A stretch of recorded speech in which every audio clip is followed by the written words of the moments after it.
If you watched our last video, you saw that we picked up a 5.3 Junkyard LS to do a swap in our 86 Silverado.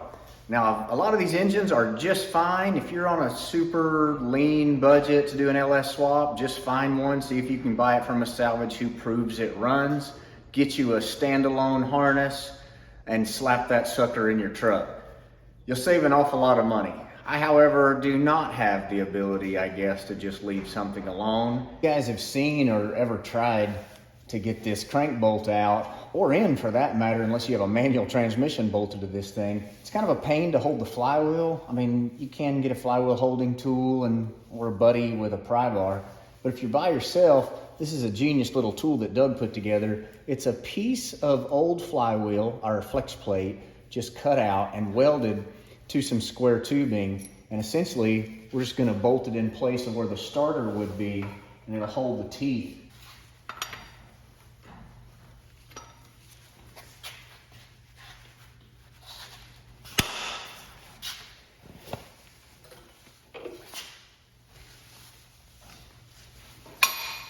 Boy, that pop hurts the wrist.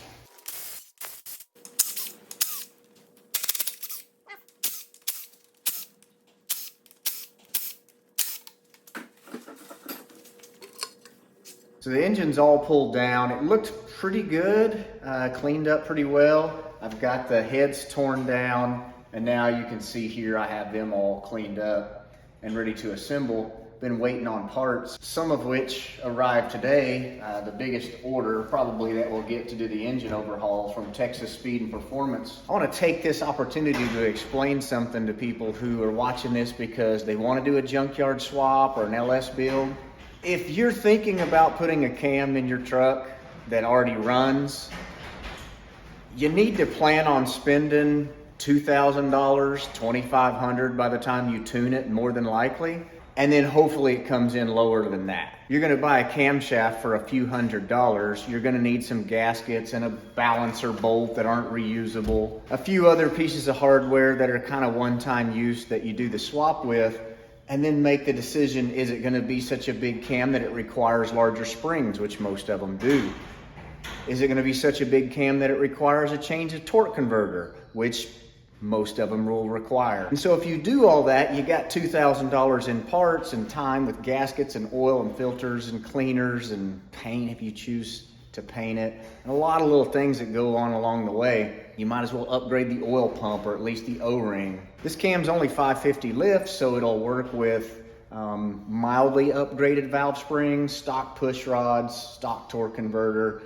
It does make more horsepower and torque all the way across the curve than a stock camshaft does, but it mostly just sounds awesome, and that's what we're after.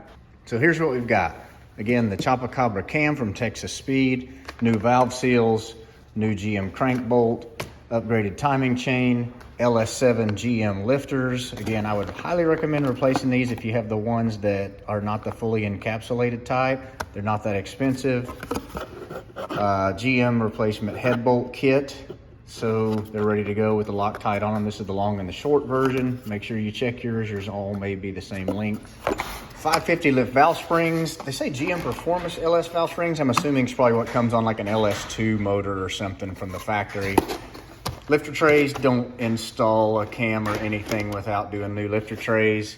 GM high volume oil pump pickup O-rings, front cover gaskets and seal, rear cover gaskets and seal, head gaskets, and oil pan gasket. You do have an option on these, kind of just your basic standard replacement or the upgraded LSA ones, which cost, I don't know, 20 bucks more a set. If you're just building like we are, a Junkyard LS, just clean it up and put it back together, you might as well save the money and put a stock type replacement. And apparently we're reusing our keepers because they didn't send me any. I guess I didn't order any. You'd assume that was part of the package. Whatever. And these are the heads we got all cleaned up, looking so fresh and so clean.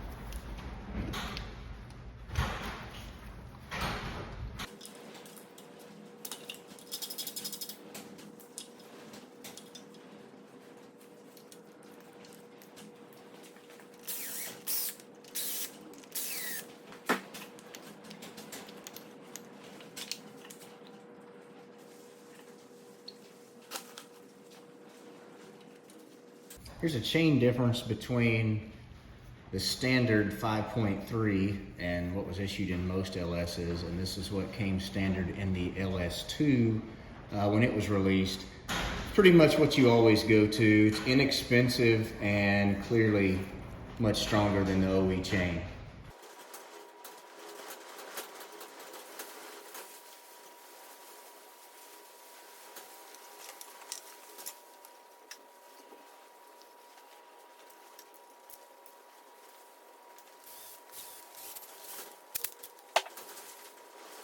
Once you've inserted the tube in this oil pump, you want to look around and verify that that O-ring went inside evenly, didn't get hung out on the edge or pinched.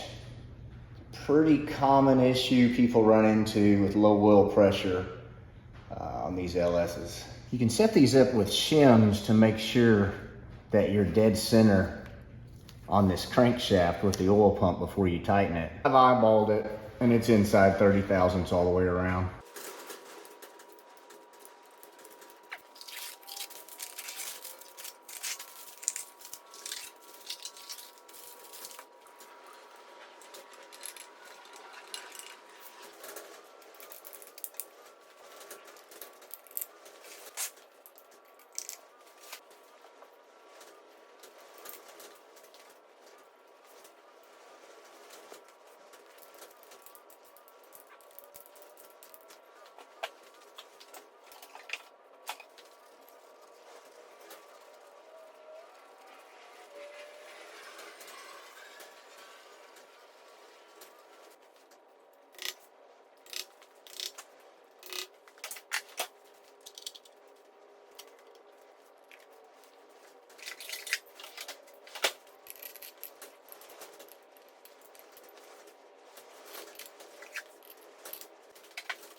I figured you guys would hate it if you watch that engine assembly and you don't get any payoff like hearing it run. So I've got it on the stand still. All of it's wired up, and we're gonna see what happens. By the way, before the keyboard warriors get to work, I did prime the oil pump through that port right there with the pressurized tank, and I filled up these holes where the water pump goes with distilled water, so at least it does have some liquid in there on those cylinder walls. By the way, these are Speed Engineering's long tube headers. 1.75" I believe is what I went with on the primaries, because Junkyard 5.3. Also, that's part of their exhaust kit that comes with an X-pipe and mufflers and dumps for a square body LS swap.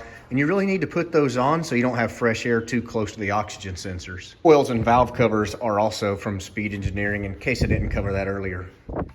In the bucket is Walbro 255 and Corvette fuel pressure regulator / filter. Anyway, let's get this show on the road.